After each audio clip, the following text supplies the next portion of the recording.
Hebrew పత్రిక 12వ అధ్యాయము 14వ వచనం.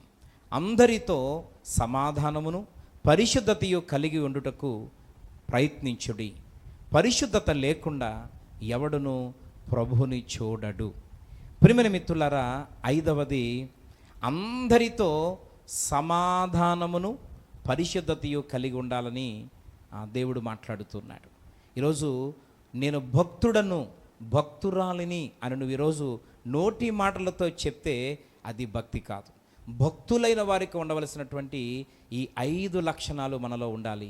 5వ లక్షణం ఏంటి అని అంటే అందరితో సమాధానము కలిగి ఉండాలి. ఎందుకనంటే కొన్నిసార్లు మీరు ఎవరు అని అడిగితే మనం చెప్తున్న మాట దేవుని పిల్లలము అని చెప్తున్నాం, దేవుని కుమారులము అని చెప్తున్నాం, దేవుని బిడ్డలము అని చెప్తున్నాం. కానీ యేసుక్రీస్తు ప్రభువారు కొండ మీద ప్రసంగం చేస్తూ మత్తయి సువార్త 5వ అధ్యాయం అంటాడు, సమాధానపరచువారు ధన్యులు, వారు దేవుని కుమారులు అనబడతారు. ప్రియమైనటువంటి స్నేహితులారా, గమనించాలని కోరుతా ఉన్నాను.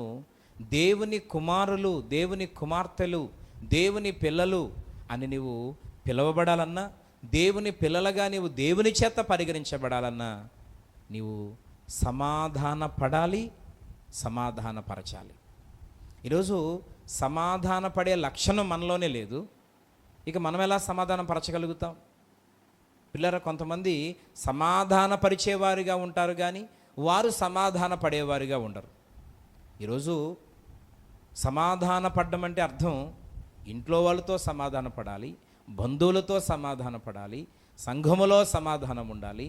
ఈరోజు వ్యక్తులమైన మనము గొప్పవారం అనుకుంటున్న మన మధ్యలో సమాధానం ఉండాలి.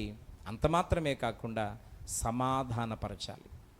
ప్రభు చాలా క్లియర్గా చెప్తున్న మాట ఏంటంటే సమాధానపరిచే లక్షణం నీలో లేకపోతే నీవు దేవుని బిడ్డవి కాదు, దేవుని కుమారుడవు కాదు, దేవుని కుమార్తెవు కాదు. సమాధాన పడకుండా, సమాధానపరచకుండా నేను దేవుని బిడ్డను అని నువ్వు చెప్పుకుంటే ఎలా? అది మనం చెప్పుకుంటే అయ్యేది కాదు. స్పష్టంగా ప్రభు చెప్తున్న మాట ఏంటంటే అందరితోనూ సమాధానముగా ఉండుటకు ప్రయత్నించుడి అనే మాటకు అర్థం ఏంటంటే ప్రయత్నిస్తాను, నా వల్ల అయితే అవుద్ది, లేకపోతే లేదని కాదని దాని భావం.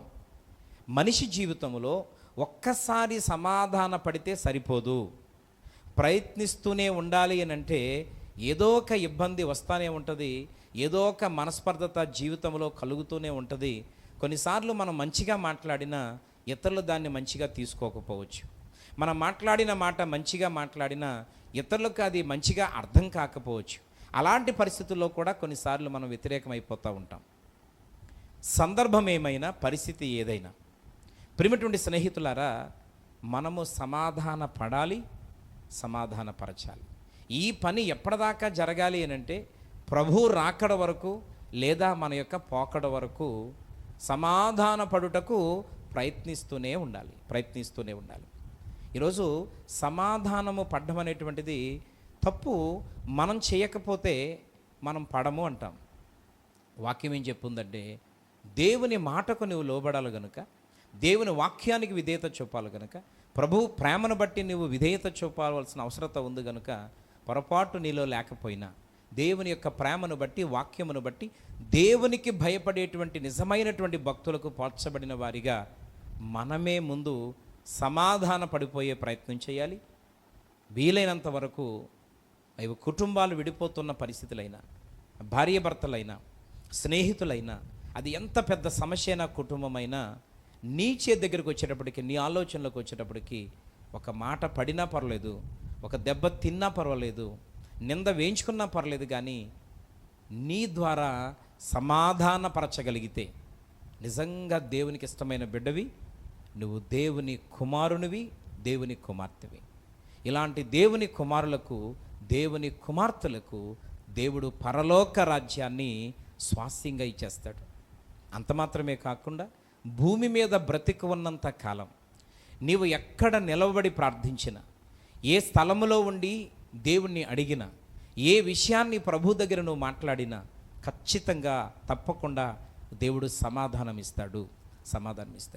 కనుక ఈ సందర్భంగా ప్రభు మాట్లాడుతున్న విషయం ఏంటంటే మనుషుల దగ్గర మెప్పు తెప్పించుకొని మనుషుల దగ్గర ఘనత పొందడం వలన ప్రయోజనం లేదు. కానీ ఈరోజు నిన్ను నన్ను రక్షించి ఏర్పాటు చేసుకుని మనల్ని ఏర్పాటు చేసి ఈరోజు విలువైన రక్షణ ఇచ్చి మన కొరకు అనేకమైన ఆలోచనలు నిర్ణయాలు తీసుకొని తన చిత్తానుసారంగా నడిపించి చివరకు పరలోక రాజ్యమునకు తీసుకుని వెళ్ళాలని మన పట్ల ఒక భారం కలిగినటువంటి తండ్రి అయిన దేవుణ్ణి సంతోషపెట్టే భక్తి చేస్తే, ఆయన యొక్క హృదయాన్ని సంతోషింపచేసే భక్తి చేస్తే, ప్రియ స్నేహితులారా, భూమి మీద బ్రతుకున్నంత కాలం పరిస్థితులు ఏదైనా, సమస్యలు ఏదైనా చాలా సులువుగా సమాధానాన్ని దేవుని యొద్ద నుంచి పొందుకోగలం.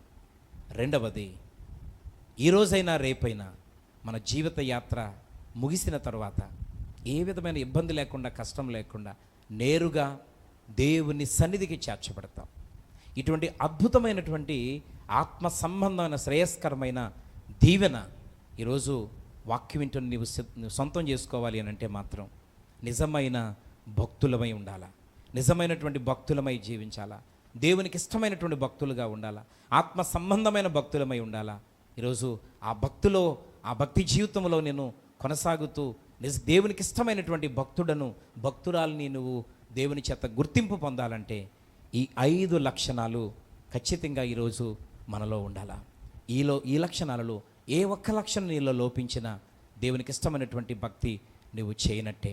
అటువంటి భక్తి చేసి ఒకవేళ ఎంతకాలం, ఎన్ని సంవత్సరాలైందో నాకు తెలియదు, కానీ నువ్వు పరిశీలన చేసుకొని ఒక్కసారి ఆలోచించు.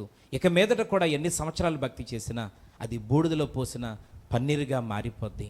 భక్తి అంతా వ్యర్థమైపోద్ది. చివరకు నరకమునకు వెళ్ళిపోతాం. భూమి మీద కూడా నువ్వు అనుకున్నది ఏది నీ జీవితంలో సాధించలేవు. దినదినము బలహీనమైపోవడమే తప్ప ఆత్మీయంగా ఎదగలేవు. ఏ కార్యాన్ని నువ్వు సొంతం చేసుకోలేవు. కనుక దేవునికి ఇష్టమైనటువంటి భక్తులుగా జీవించినట్లుగా ఈ యొక్క మంచి తీర్మానం తీసుకొని వాక్యానుసారంగా జీవిద్దాం. దేవుడి యొక్క అద్భుతమైన మాటలు మనందరి వినికిళ్ళు ఆయన దీవించి ఆశీర్వదించునుగాక. ఆమేన్.